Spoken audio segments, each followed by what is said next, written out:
All right, we're going to talk about multiplication word problems. I made a word problem for us to discuss, and I'm going to read it right now.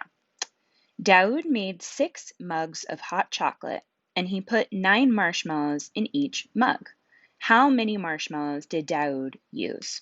So hopefully, as you heard me read this problem, you started to build a picture in your mind. That's part of what word problems can be good for, is they help us picture things in our mind. But oftentimes, math can get a little weird and wonky if we keep it just in our head. So we're going to show how to take that picture from our head and put it onto our paper. The first thing that we want to do is we want to look for the important information in this story problem. You might be asking yourself, well, how do I know which pieces are actually important? Like, it's important that it's Daoud's mugs of hot chocolate, so isn't that important? Yeah, we know that Daoud is an important person, but in this problem, Daoud is not actually the important information. The important information is usually connected to numbers, or they tell us what to do with our math with some kind of tricky secret language. So first, I'm going to look for my things that are next to numbers. I see the number 6, and there are 6 mugs. And then I'm going to look for my next number. I'm not even paying attention to the sentence right now. I'm just looking for those numbers. And I see 9, but it's 9 marshmallows. So now I'm going to read my story problem again, and I'm going to think about what are those 2 things that I underlined. So Daoud made 6 mugs of hot chocolate, and he put 9 marshmallows in each mug. That means I have 6 groups. There's 6 mugs. I'm going to be really annoying, and I'm going to draw it like it is a mug. At least I'm going to try. There's 1, 2, not beautiful. 3, 4, 5, and 6. So if you were doing this, you wouldn't have to draw out the mugs. I am an artist, so I like doing that, but you could have drawn it. I'm going to draw it up here so it doesn't clutter. You could have just done 1 group, 2 group, 3 group, 4 group, 5 group, 6 groups. You don't have to make mugs. You could have even, instead, if you didn't want to even make those circles, you could have just said 1 group. Oh, sorry. See, this is exactly why, because I wrote 6. It's not 6 groups of 6, it's 6 groups of 9. So I started to just do this. Here's a group and it has 6 in it. Here's a group and it has 6 in it. It doesn't actually have 6 in it. There's 6 groups. They do not have 6 inside. That's why we got to make sure, and that's part of why I actually like drawing the mug, because then I can see that I have 6 mugs. Next, I'm going to make 9 marshmallows. So you could do it 1, 2, 3, 4, 5, 6, 7, 8, 9. That's a group of 9. That's an array of 3 times 3 is 9. But you could also just say 9, 9, 9, 9, and 9. Now I have 6 groups of 9. My problem right now shows 6 times 9. There are 6 mugs.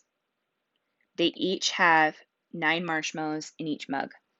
Then I would have to actually do my calculations to be able to determine how many marshmallows Daoud used, which was our final question. How many marshmallows did Daoud use? I'm going to use a repeated addition strategy, especially because it's nines. Nines can be a tricky times table to memorize. There are a bunch of tricks though, but they're kind of hard to teach distance.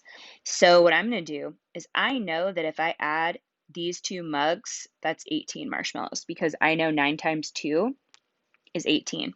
So that must mean these 2 mugs have 18 marshmallows, and these 2 mugs have 18 marshmallows. Now I'm going to add my 18s together. So I'm going to use this one first. I like to cross them out so I can keep track of which ones I've added and which ones I've not. I'm going to stack and add. So my well, I was almost going to say first two. My first two groups of 18 or my first four mugs of 9 marshmallows are 36. Now I'm going to add this last group of 18 down here.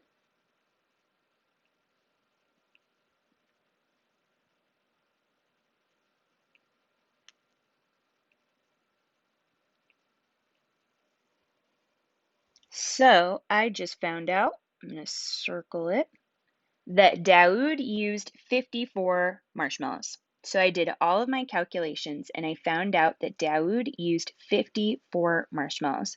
And if I want to be extra fancy, and this is something to remember for when you're doing tests, especially standardized tests, is sometimes they'll take points away if you do not include the unit of measure. And you're like, the what? The unit of measure is the thing that we are counting. We're counting how many marshmallows Daoud used. So if I wanted to make sure that I got all the points, like if I wanted to be like, I want a 4, not a 3, I want to show that I'm above, that's right. What you would do is you would say, actually, let me change my color because that looks nice, but you cannot see it as well as I would like. Okay. So what you'd say is Daoud used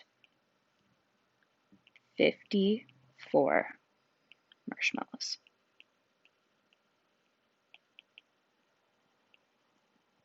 Boop.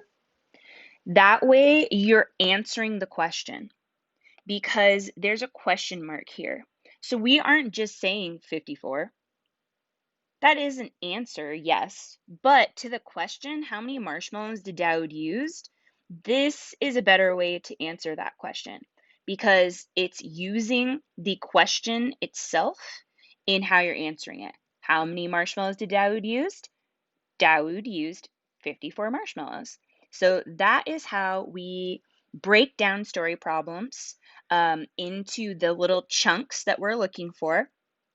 So we first looked for those numbers and the unit of measure next to it. We built that was step number 1. Then step number 2, we built our model. And step number 3, we added together all of our partial products. And a partial product like this 18, that's a partial product because it's saying 9 times 2 when the story problem is 6 times 9. So this is a partial product because it's not the whole thing, in case that ever comes up in a test, which it will. All right, so this was multiplication word problems, and if you are struggling on a multiplication word problem, come back to this video and watch it again. That's what I do when I'm learning new skills on YouTube. I just watch it over again until I learn how to do it the right way. So thanks for doing some math with me.